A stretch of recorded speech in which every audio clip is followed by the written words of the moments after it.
교우 여러분, 오늘 하루도 수고 많으셨지요? 이 밤에 함께 기도하게 되어 감사합니다.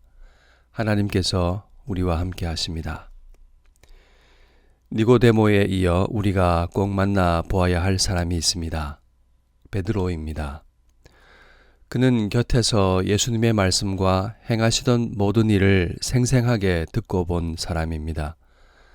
니고데모가 하나님 나라를 볼 수 없었던 사람이라면 그는 하나님 나라를 볼 수 있는 믿음을 고백했던 사람이었습니다. 주는 그리스도시요 살아계신 하나님의 아들이십니다. 믿음이 없이는 할 수 없는 고백입니다. 예수님은 베드로를 칭찬하시며 그가 한 이 신앙 고백 위에 내 교회를 세우실 것이라 말씀하셨습니다. 그뿐만이 아닙니다. 불과 몇 시간 전에 그는 주를 위하여 내 목숨을 버리겠나이다 맹세까지 했습니다. 그런데 그가 지금 무슨 말을 하고 있습니까? 나는 아니라, 나는 예수님과 상관없는 사람이라 합니다. 어떻게 그런 일이 있을 수 있을까요? 예수님은 결박되어 죄인들의 손에 넘겨지셨습니다. 종교적으로는 신성모독자로, 정치적으로는 반역자로 죽어야 한다는 결론이 이미 난 불법의 재판을 받으실 것입니다. 그 현장에는 주를 위해 목숨을 버리겠다던 베드로가 섞여 있습니다. 그때 문지키는 요종이 묻습니다. 너도 이 사람의 제자 중 하나가 아니냐? 나는 아니라. 무너지는 데는 긴 시간이 필요 없었습니다. 순식간이었습니다. 나는 아니라 한 대가로 그는 불을 쬐며 그곳에 머무를 수 있었습니다. 그때 대제사장은 예수님을 신문했습니다.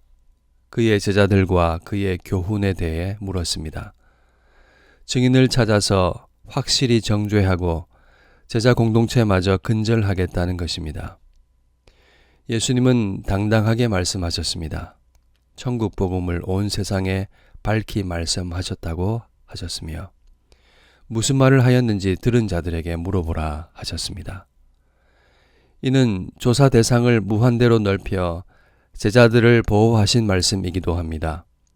지금 같은 공간 안에 있는 베드로를 지키신 말씀입니다. 들은 자는 가까이에 있습니다. 뜰 한쪽에서 불을 쬐고 있습니다. 자기 목숨도 바치겠다던 최고의 증인이 아주 가까이에 있습니다. 그런데 그 증인은 나는 예수님과 아무 상관이 없다 합니다. 칼은 들 수 있었지만 진리는 말할 수 없었습니다. 베드로는 숨었지만 예수님은 드러내셨습니다. 그는 부인했지만 예수님은 증언하셨습니다. 베드로는 자기 자신을 지키려 했지만 예수님은 진리를 지키고 제자들까지 지키셨습니다. 예수님께서 이 말씀을 하실 때 불을 쬐던 베드로는 2번 더 예수님을 부인했습니다. 그때 닭이 울었습니다. 네가 나를 위하여 내 목숨을 버리겠느냐? 내가 진실로 진실로 내게 이르노니 닭 울기 전에 내가 3번 나를 부인하리라. 예수님께서 하신 말씀 그대로였습니다. 뜨거운 진심이었지만 그 결심은 이처럼 허망했습니다. 예수님은 불법의 재판에서 오롯이 자신의 길을 가셨습니다. 이때를 기록한 다른 복음서의 증언을 보면 이를 생생하게 확인할 수 있습니다. 주님은 자신을 죽이려고 들이미는 거짓 증언에 아무런 대답을 하지 않으셨습니다. 이에 답답한 대제사장은 결정적인 질문을 했습니다. 네가 찬송받을 이의 아들 그리스도냐? 내가 그니라. 인자가 권능자의 우편에 앉은 것과 하늘 구름을 타고 오는 것을 너희가 보리라. 예수님은 그들이 고대하는 말씀을 하셨습니다. 죽게 될 결정적인 질문에 대답하셨습니다. 나는 아니라 하시지 않고 내가 그니라 증언하셨습니다. 찬송받으시기에 합당하신 하나님의 아들이 바로 나라고 말씀하셨습니다. 예수님은 죽게 될 십자가로 자발적으로 걸어가셨습니다. 십자가는 저들의 악한 계략과 불법적인 재판으로 세워지지 않았습니다. 궁극적으로 십자가는 예수님의 자기 증언으로 세워졌습니다. 내가 찬송받으실 하나님의 아들이니라 바로 이 증언으로 세우셨습니다. 스스로 십자가를 취하셨습니다. 주께서 우리의 죄와 허물을 짊어지시고 십자가로 가셨습니다. 구원은 우리의 이해와 결단과 용기 위에 있지 않습니다. 우리가 철저히 실패한 자리에서 주님께서 다 이루셨습니다. 베드로가 주를 위하여 내 목숨을 버리겠나이다 말했을 때 주님은 베드로가 3번 부인할 것만 말씀하시지 않았습니다. 부인한 다음에 있을 일도 말씀하셨습니다. 내가 가는 곳에 내가 지금은 따라올 수 없지만 후에는 따라오리라. 지금은 할 수 없지만 후에는 따라올 수 있는 이때는 언제일까요? 믿음으로 말미암아 영생을 얻게 된 때입니다. 사망에서 생명으로 옮겨진 구원의 때입니다. 후에는 따라오리라 이 말씀은 십자가와 부활 이후에 주어지는 은혜로 부활의 생명에 참여하게 된다는 뜻입니다. 부활하신 주님은 베드로를 따라오게 하시려고 찾아오셨습니다. 불을 피워 조반을 준비하시고 와서 먹으라 하셨습니다. 그리고 3번 베드로에게 질문하셨습니다. 요한의 아들 시몬아, 네가 나를 사랑하느냐? 내가 주님을 사랑하는 줄 주님께서 아십니다. 비로소 주님은 그에게 내 양을 먹이라, 나를 따르라 말씀하셨습니다. 이후에 베드로는 참된 증인이 되었습니다. 부활의 생명으로 십자가의 길에 동참했습니다. 전승에 의하면 그는 십자가형을 당해 순교했다고 합니다. 그가 이 길로 갈 수 있었던 것은 그에게 믿음으로 말미암는 영원한 생명이 있었기 때문입니다. 우리는 베드로와 같습니다. 우리는 들었습니다. 알고 있습니다. 우리는 믿는다고 말합니다. 그러나 때로는 우리가 말하지 못하고 침묵합니다. 어떤 자리에서는 나는 아닙니다 말하기도 합니다. 우리는 생각보다 쉽게 무너집니다.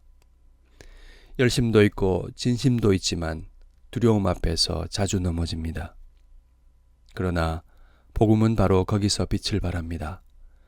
우리가 말하지 못한 그 자리에서 주님은 멈추지 않으십니다. 우리가 숨은 그곳에서 주님은 자신을 드러내십니다. 내가 그니라 말씀하십니다. 우리의 부인 사이에 주님의 증언이 있고 우리의 실패 사이에 주님의 십자가가 서 있습니다. 예수님께서 우리를 위하여 죽으시고 부활하셨습니다. 우리를 영원한 생명에 참여하게 하셨습니다. 우리의 고백은 이제 바뀌었습니다. 나는 하나님의 사람입니다. 나는 그리스도 안에 있습니다. 이것이 우리의 고백입니다. 이 고백은 완벽해서 하는 고백이 아니라 넘어졌지만 붙들린 사람의 고백입니다. 실패했지만 버려지지 않은 사람의 고백입니다. 하나님께서 우리에게 성령을 주시며 빛으로 나아오게 하십니다. 예수님을 따라오게 하십니다. 실패한 자를 다시 세우시는 은혜의 힘으로 우리가 그리스도를 따를 수 있습니다. 우리의 삶을 통하여 하나님의 형상이 나타나게 하는 증인의 소명이 우리에게 주어졌습니다.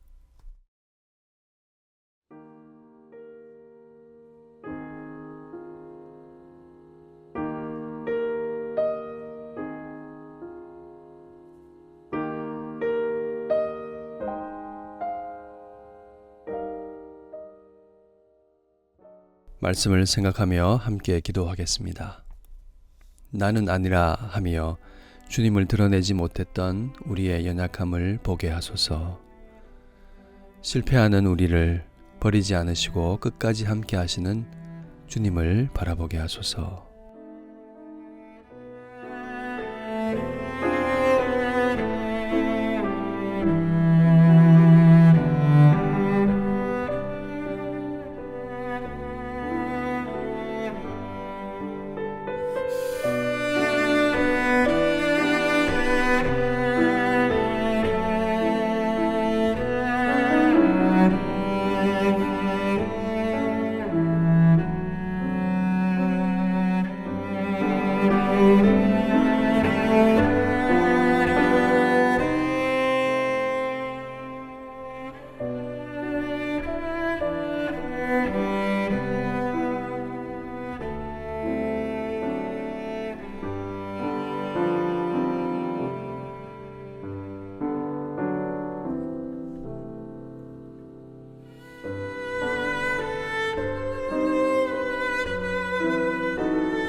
한 번 더 기도할 때 이렇게 기도하겠습니다. 우리를 구원하기 위하여 십자가로 가신 사랑을 깊이 깨닫게 하소서. 그 주님을 고백하며 감사하는 우리가 되도록 주여 인도하소서. 기도하겠습니다.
한 번 더 기도합시다. 나는 하나님의 사람입니다. 고백하며 주님을 드러내는 증인으로 살게 하소서.